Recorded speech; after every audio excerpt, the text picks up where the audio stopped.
On the next morning, Lismond was, as usual, the first to wake up. As per instinct, he went straight for his sword with the intention of starting his daily ritual. No sooner had he touched the sheath, however, that he remembered with sorrow that the weapon was no longer whole. With care he took out the 2 pieces of the sword and placed them on his bed. Staring at them with sadness, he realised he had been a lot more attached to the blade than he had previously thought. While it was not a family heirloom passed down by his father, or a weapon of particularly good craftsmanship, it had still been with him for a very long time. He was used to its weight and its balance. It had felt like an extension of himself, and a friend that was with him in meditation every morning. A friend that had also saved his life on more than one occasion.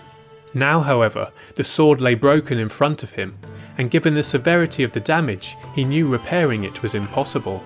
The only option would be to completely reforge the blade, an expensive procedure for such a common sword. His best course of action would probably be to sell it to a blacksmith as scrap metal, as sad a fate as that might be for his trusty old friend. With care, Lismond put the 2 pieces back into their sheath, sadly aware this would be the last time they would be sharing this morning ritual together. A couple of hours later, Lismond and his companions found themselves walking alongside Ara towards the Moongate room where they were to meet Goryth and Yosamold. They walked through the halls and passages of the fortress, through the garden where not long ago stood the moon-headed champion they had so fiercely battled, and through the corridor where illusory rubble had been magically dispelled by the priest's sunlight. Ara had come for the crypt cleaners an hour earlier, and had found Lismond and a very foul-smelling Pepper knocking on the priest's door. To her dismay, she had quickly realised that between the glacial pace at which the priest seemed to be getting ready, and the unbearable stench of the bald thief, there was no way they would be able to meet Goryth on time. When they finally arrived at the Moongate chamber, they found Goryth in conversation with the, on this occasion, disembodied voice of Yosamold. The blue blood wizard was quick to notice their presence, and received them with a grim expression. "It took you long enough. Yosamold was about to send a thrall for you lot." "I am sorry, my lord. There were some complications we had to solve before coming here," answered Ara, with a bit of contained frustration. The wizard sniffed the air, and raising one eyebrow, commented, "Very well. I am not sure I want to know the reason why the bald thief smells like one of Yosamold's thralls." "Ah, perhaps he has taken a liking to my choice of thrall perfume," added the incorporeal voice. "No, Yosamold. I mean he smells like a thrall before the embalming procedure," clarified the wizard, fixing the thief with a contemptuous glare. "Anyway, there is no time to waste. Can you open the Moongate now that my servants are finally here, Yosamold? I have much to do." Of course, responded the Lich, as a series of moonstones embedded across the gate's arch started to glow with silver moonlight. "Take care, my dear Goryth, and pray do not disappear for another century. I had not realized how dire was my need for intelligent conversation." "I will not disappear this time, my old friend. We shall meet again in a few nights." "I shall be waiting with expectation, Goryth. May the moon bless you and yours." And just like the first time, the wall inside the arch of the Moongate began stretching out into the distance. This time, the 3 thieves watched with a new kind of awe, knowing this magic was somehow traversing great distances, bending and warping space before their eyes. Further and further it reached out, into infinity, before rebounding backward and coming to rest, a new room now in front of them. Beyond the gate now stood a well-lit hall, where a thin wizard dressed in black robes awaited. Goryth nodded at Lismond, a gesture he interpreted as a signal to move forward. The band leader, taking a deep breath and hoping this wasn't a trap, started walking towards the portal. Pepper was quick to join him at his side, and Ernon, after a moment of hesitation, started following his 2 friends from a few steps behind. Once the 3 crypt cleaners were on the other side, Goryth and Ara crossed as well. The room resembled some of the blue blood architecture they had seen in the castle and back at Goryth's crypt, but something in its making made it clear it was not the real thing. Whoever had built it had tried to imitate the majestic and baroque buildings of the moon-blessed race, but it was clear he had not been gifted with the talent nor skill they possessed. Seeing that Goryth and his entire entourage were now on the other side of the moon gate, the thin wizard gave the blue blood a nervous reverence. The bony frame and thinning hair of the man made him look a bit frail and perhaps older than he probably was. Then, with a somewhat shaky confidence, he spoke.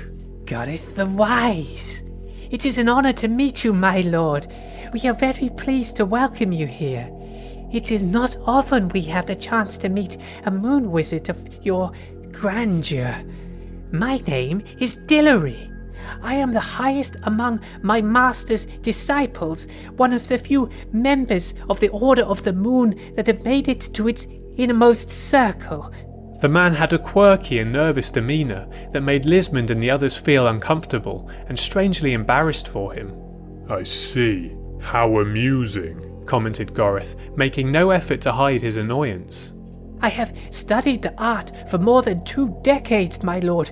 My illusions are surprisingly real, and like my master, I am an expert in lunar spaces. A lunar spatialist, if you will. I will not.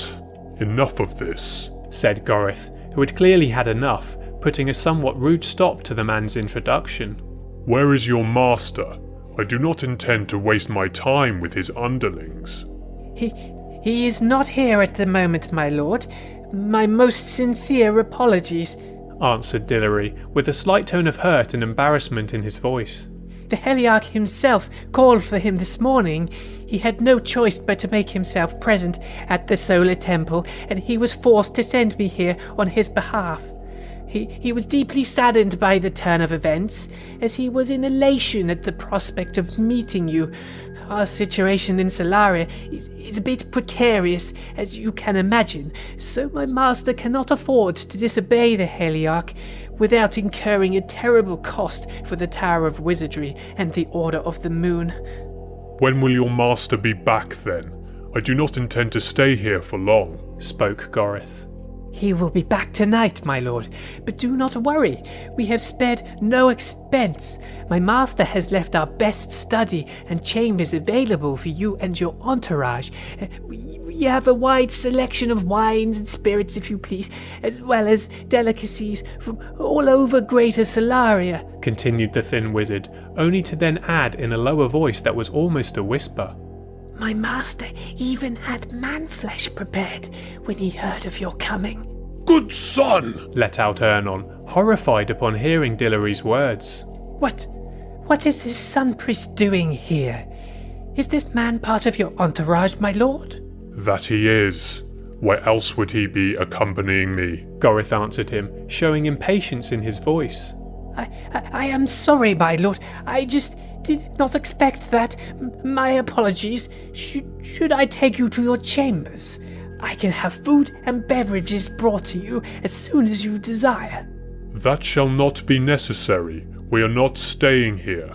My followers and I will now take to the streets and return tonight once your master is present. I do not think that would be wise, my lord. Blue bloods are unfortunately not welcome in the streets of Solaria. The Knights of the Sun will surely arrest you if they see you. I would like to see them try. Now show us out. I would like to experience the city of Solaria with my own eyes now that I am presented with this chance. The nervous and now very worried wizard opened his mouth in an attempt to say something, but then, as if he had thought better, closed it again. Lowering his gaze, he walked to the only entrance the room had, and opening its door, spoke. This way, my lord.